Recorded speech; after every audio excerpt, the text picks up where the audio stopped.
Arora borealis. இது பத்தின சில முக்கிய விஷயங்களோட ஒரு சின்ன தொகுப்பு இது.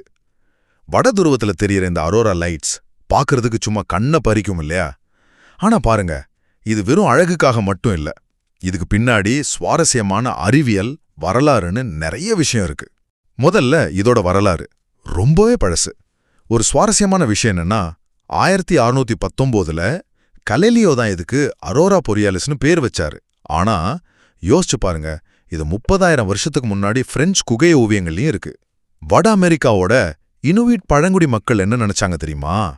இறந்தவங்களோட ஆவிங்க வால்ரஸ் விலங்கோட தலைய வச்சு கால்பந்து விளையாடுறதா நம்பினாங்க.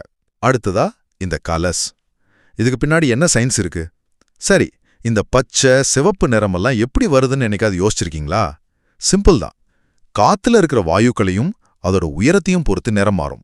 பச்சை நிறம் பொதுவா கொஞ்சம் குறைவான உயரத்துல தெரியும். ஆனா ரொம்பவே அரிதான சிவப்பு நிறம் அது பூமிக்கு மேல 400 மைல் உயரத்துல தான் உருவாகும். அது மட்டும் இல்ல, இது நம்ம பூமியில மட்டும் கிடையாது, வியாழன், சனி மாதிரி மத்த கிரகங்களையும் நடக்குது. கடைசியா ஒரு முக்கியமான விஷயம், இந்த லைட்ஸ் வடதுருவத்துல மட்டும் இல்லைங்க, தென்துருவத்திலையும் தெரியும். அதுக்கு பேரு அரோரா ஆஸ்ட்ராலிஸ். இதுக்கெல்லாம் முக்கிய காரணம் சூரிய புயல்கள் தான். 1859ல ஒரு பெரிய சூரிய புயல் வந்துச்சு பாருங்க. அதுதான் வரலாற்றிலேயே ரொம்ப பிரகாசமான அரோராவா உருவாக்குச்சு.